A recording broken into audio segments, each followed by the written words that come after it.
Hello, Sister Indica. Welcome to Rogue Nun Productions. Love it. Rogue Nun Productions. The jokes, I think we've already had 2 jokes, maybe 3. This is the creator of the audio drama Blazed All Our Lives. Yes. And I'm here in your studio, This is my studio. This big. Isn't it amazing? Isn't it glamorous and just so high tech and, high budget? Real high budget. Real high budget, beautiful as well. I think I'm not all even sarcastic the budget, about I think this part. all the budget went to this. To be completely honest, this was the budget for Blaze right here. So tell me, in your words, in your quick elevator version, Okay. what is Blazed All Our Lives? Okay, Blazed All Our Lives is a surrealistic soap opera, and it stars a gaggle of drag queens pretending to be real women.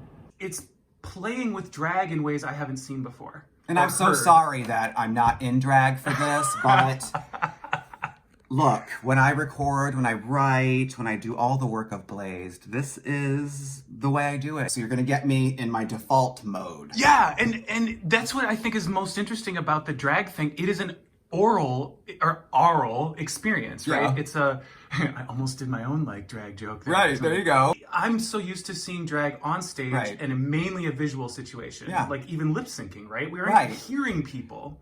Right. And you flipped it. It's now all in our ears. I mean, the show literally would be nothing without the cast. They have theatrical backgrounds, they are writers, they're actors, and they just so happen to also do drag. It's like, these people come from a creative background already and have performed on stage. And I was not surprised that their talent translated so well to audio. And I'm continually blown away as I give them more and more ridiculous things to say. Yeah. So you're the writer, Yeah. producer, director. Did you do the music too? I did. You're a musician? Oh my goodness. I score it. You're a composer. Yeah. You've got it all go, and it takes you a long time to do one of these. Only because I have executive dysfunction. It just takes me a while to get my shit together. What's your started out process? The first thing I do is I have to do an outline. Now this is what I spend the most time on. I have every scene really clearly mapped out, all the things laid down. At that point, I just write the script. And when I get to the script, by that point, the whole reason Blazed even happened is because every year I had a podcast called Joy Bomb with Sister Indica. It was a interview-based show. I would interview my friends and people in the drag world, performance world, mostly drag queens, and Not unlike what we're doing right now. very similar. But it was not visual; it was all audio. So I did that for many years, and I always wanted to do something special at Christmas time. And then there's my drag daughter Rosie Bush. I saw a 1-minute video of a drag queen who was very clearly just starting out in drag. Very rough makeup-wise. She knows. But her performance in this 1-minute clip, I could do something with this. This just totally inspired me. It's like, I have an adversary now. So I reached out to her and I'm like, wow, you are fucking incredible. You are so talented. And she's like, I just started doing drag. Are you kidding me? And I'm like, no, trust me. I see where this will go. And so she's basically like, do you want to be my drag mom? And I'm like, yeah, absolutely. I would love to be your drag mother. So, and just let's be honest here, I haven't really taught her anything in the drag time. I've only really been a support. Around the same time, I had met a drag queen named Pandora Destranger and a drag queen named Joanne Michaels. And we were all kind of in the same wing of the drag scene in Phoenix, which was more the alternative, the more edgier side of the drag scene. So I just took little bits of them and just kind of over-dramatized them. Yeah. Same with me. The heart of a lot of the relationship dynamics that the characters have, or that the characters have with their families. Right. Or their the people they're with, those relationship dynamics, a lot of the more poignant moments, because even though it is a black comedy. Oh yeah. Every trigger warning, if there was a comprehensive list of trigger warnings I have them all. There's no area I really won't go. Like, I don't want to avoid them so that we don't have to deal with them. I want to confront them through humor so we can deal with them. How does drag make that available? It gives someone a certain amount of power, almost like the court jester. You know, we're the court jester. We're allowed to say things that someone else would not get away with. Also, something I like to play with in the show is that juxtaposition of this person who grew up poor interacting with these rich people, and how the class dynamics and the social dynamics, and then of course the commentary on gender. Yeah. You know, we're crossing so many social boundaries. Yeah. Right. Can we talk about logistics? Yes. What goes on? You cast your friends. I started originally casting my friends, but as the show went on, I've started to be able to bring on people who are actual, you know, in the audio drama world, professional voice actors. Like in part 6 and part 7 and part 8 and part 9, there's a character named Sutton Abernathy, who is played by Julie Hoverson, who does a show called 19 Nocturne Boulevard, which is like an anthology audio drama series. She is like one of the most prolific, brilliant talents I've ever known. So to be able to bring her on and have her want to be part of this, it's a thrill. And I will continue to add on more people in the audio drama world. A bunch of the work happens here, as in the writing happens here. Yes. A lot of the logistical sorting out happens here. Do you do actual recording here? Yeah. But you were talking to me earlier, you have people go to like a sound studio sometimes. Yeah, so it depends on most of the cast. Like when the show first started, it started in Phoenix, and most of my cast was local. So I would just have people come to my house, sit in my kitchen, and we would just record in my kitchen, and then I would do all the editing and we'd be fine.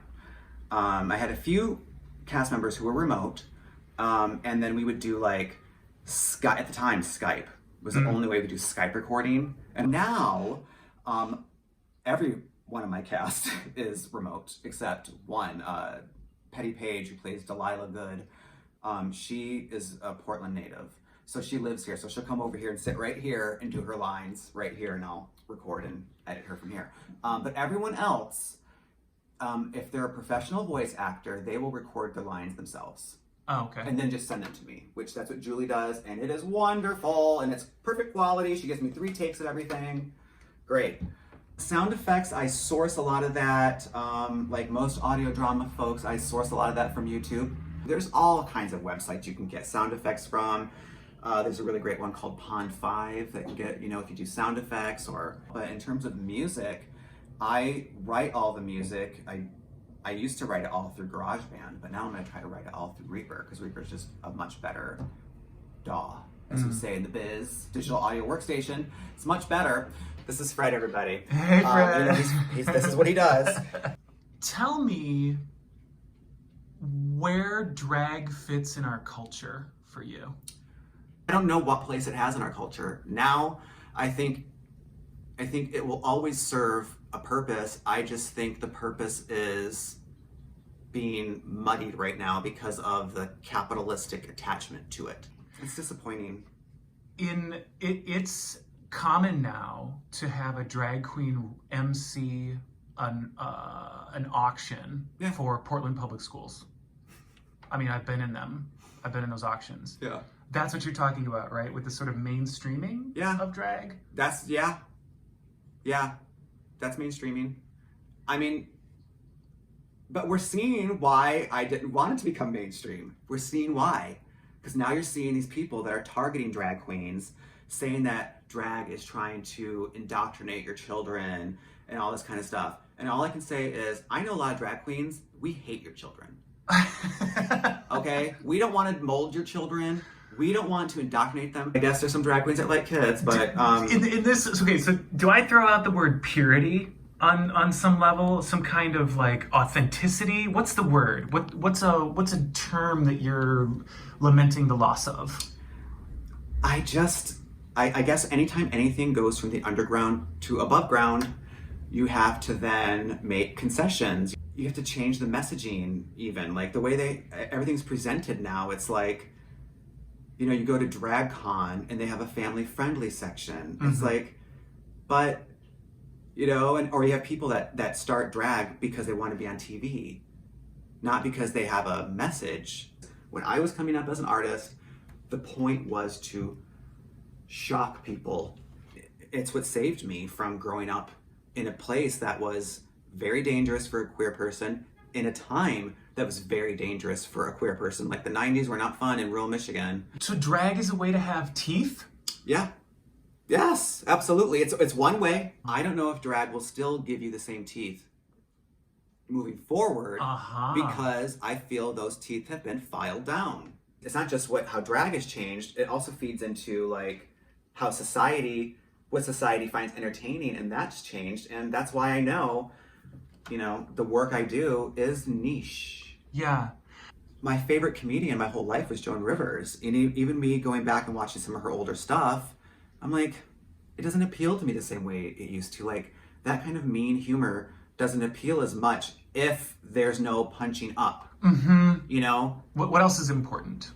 I don't think there's anything important about this. I don't think there's anything important about Blaze Our Lives at all. And I think that's why it's fun, is because this is a vacation. It's just a fun, campy way to spend an hour. Love it. Thank you so much, Sister Indica. Well, and thank you for calling this art. Oh, it is.